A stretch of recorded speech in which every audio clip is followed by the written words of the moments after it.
State capital. You know that the governorship elections will be holding tomorrow.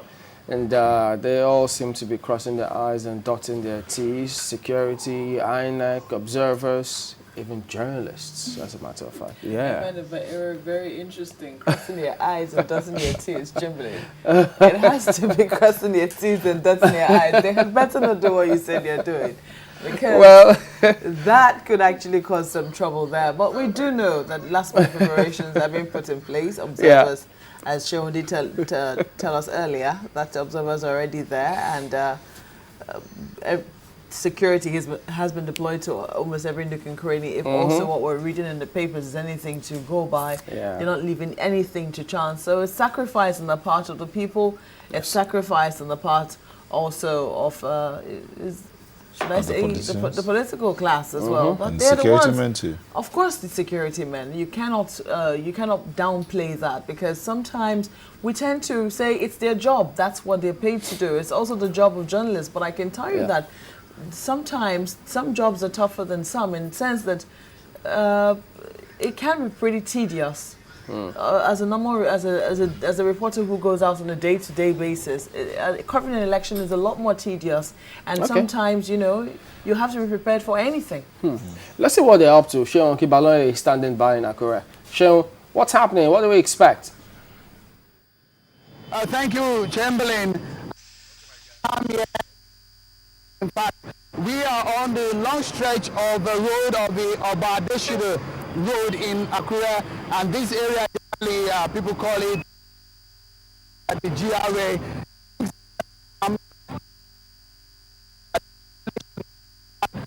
In security, it's very calm here. You could see in the background people going about their daily businesses just as normal. In fact, yesterday when we were coming into town, we saw some military men that have been deployed into other parts of the state. But in Akure, as we talk right now, normal daily activities are ongoing. As of yesterday, when some of our men, when we went to town, especially in the preparations of INEC for the election, they were training of observers. Several observers, election observers, have been trained, and they're gearing up. They are preparing for this election. We spoke with a few of them. Take a listen.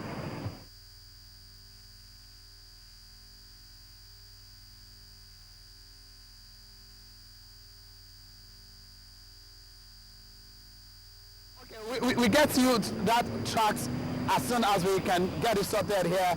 But what is on ground here, Chamberlain, and what we can see here is that people are just moving about their daily businesses just as normal. But mind you, just at midnight, campaigns and every kind of promos or jingles from the political parties are over. And what we are seeing, or what is going to be happening today, is that INEC is going to be preparing people materials, some non-sensitive materials, as we gather, are going to be moved into some other parts of the city. But right now, if those tracks are ready, just take a listen and hear from the election observers that have been trained for this particular election. There are areas of domiciliation. The natural, character of each area. For example, we are going to concentrate in areas where the candidates, come from, because those are the areas that people win on solidarity basis, and those are the areas that can be contested, contested by the other, opponents. So, for example, the incumbent governor comes from Ondo. The second one, which is, ACN, comes from Owa. The tendency will be that we'll make sure that we concentrate our efforts in these areas. Well, we're training the observers for them to go out in the field there and do their jobs effectively, see how things are going on, and report accordingly and adequately.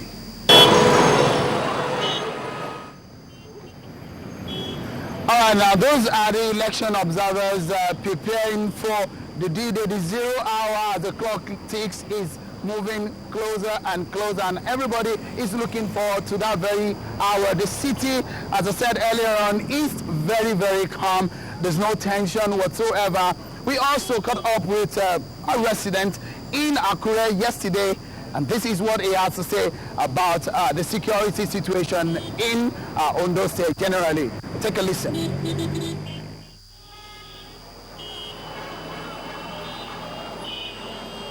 Because if you see what has been happening during the campaigns, you could see that some political parties, when they meet each other along the road, they normally resort to violence.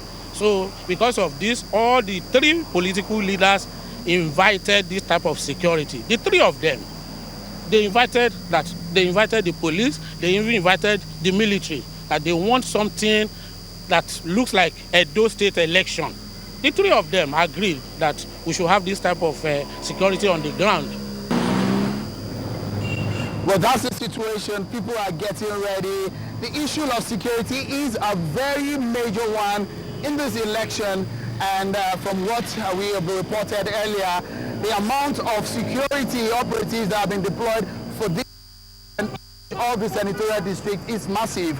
And from the experience of the Edo election, one of the major issues or one of the major tools the government used for the election that made it largely successful is the deployment of military men for the Edo election, and the same thing probably will play out in the Ondo election. The city is very calm, and that's the situation here at the moment. Chamberlain. All right, then could you tell us, are they saying anything about the election materials, the sensitive and non-sensitive materials? Anybody talking about it? INEC, for instance? All right, you know, Ondo State is a very interesting state in terms of geography. We have some areas which are riverine, just like we had in Edo State. But as we talk now, the information we gather or what we have from INEC is that some of the non-sensitive materials are going to be transported around the state. But as we talk now, when it comes to area is a very, very, very, very key issue that the INEC officials are going to be very, very careful with. But, you know, when it's talk about the geography of the state, the riverine area, the Ilaje areas are very, very key in terms of transportation. Reaching those areas are very, very key. And I'm very sure that INEC will be looking into making the transportation of materials into that area as fast and as quick as possible for tomorrow's accreditation and voting process. Well, so far so good. How would you describe the level of confidence in INEC to be able to conduct free and fair elections? Have you spoken to anybody who's expressed fears on that? Mark, the situation we have here is that a lot of people are taking some experiences from Edo, and they are saying that if INEC was said to have been able to conduct a free and fair election in Edo, they should be able to play out almost the same thing here in Ondo State. People are not losing confidence. Of course, you know, some parties making allegations as to some officials working for INEC and their partisanship. But in this particular election, a lot of people are upbeat about the fact that INEC is going to provide a level playing field for everybody in the state. And INEC has said, we heard from Professor Atahiru Jega 2 days ago on the preparation for the election, and at the moment, little skepticism as to if INEC will be able to deliver a free and fair election. Generally, a large percentage of people here in Ondo State believe that the Atahiru Jega-led INEC will be able to do justice in providing free and fair election in this all-important election in Ondo State. Looking at the security situation, I mean, security agents have put in a host of measures to ensure that, you know, peace and calm is maintained on election day. Has there been any complaint? Well, so far, so good. Now we've had little complaint. Of course, today is the first day after the broadcast and promos of political parties over the campaigns over. But so far, so good. We've not heard anything. This is just the beginning of the first day in preparation, the top preparation for the election. But we've not heard any complaint so far. But what we know and what we can see is that there are a lot of security operatives that have been deployed. Just yesterday, we gathered that men of the Civil Defense Corps have deployed over 800 of their men for this election. That is massive if you look at the magnitude of the people that come to the election in terms of security operatives. But as it is now, a lot of people have been deployed in terms of the security operatives. You know that Ondo State is being bothered by so many states, and in the past few days, there have been allegations that some parties are going to be bringing in thugs, and so these have aided the call for more deployment of troops in the state. Mark. Yesterday, there were reports that there was something like a curfew in town. How are the people reacting to the curfew? And what's the excitement level, if you can rate it? The curfew is affecting everybody. When we entered into town yesterday, some of our crew we entered town just a few minutes before the curfew time, which is 6 o'clock. And just before that time, you will see people moving in town hurriedly, just not to be caught up with a few people to it, because very important one. And the reason behind the curfew is, of course,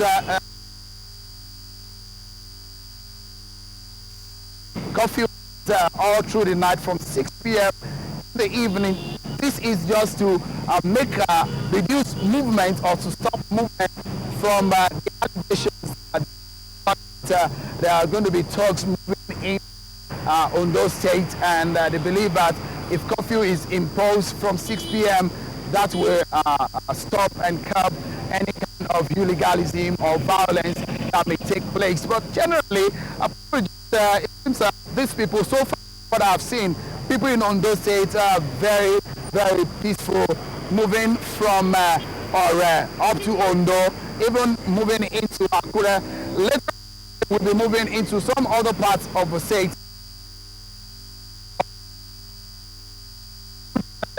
I react to the curfew, and this morning people are just moving out slowly. Things are getting up slowly. It shows that people are actually looking forward to it. But one thing that we're all looking out for is that people should come out en masse to vote for their candidate. All these security measures. What kind of observers do we have? Has INEC concluded those registration of the election observers? Any complaint from anywhere about anything there now?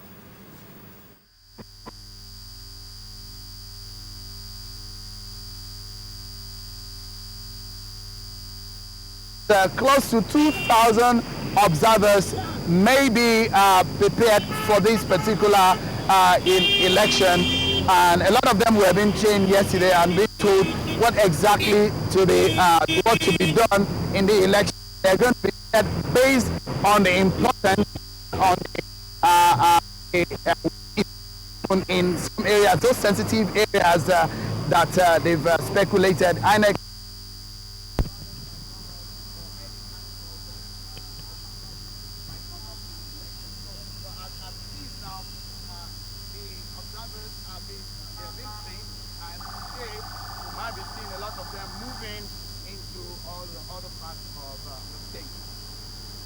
Thank you very much indeed, Seun, correspondent Seun Okinbaloye in Akure, and they're all going to be bringing us updates, as a matter of fact, about the forthcoming Ondo State governorship election. So stay with channels for all the updates you'll need.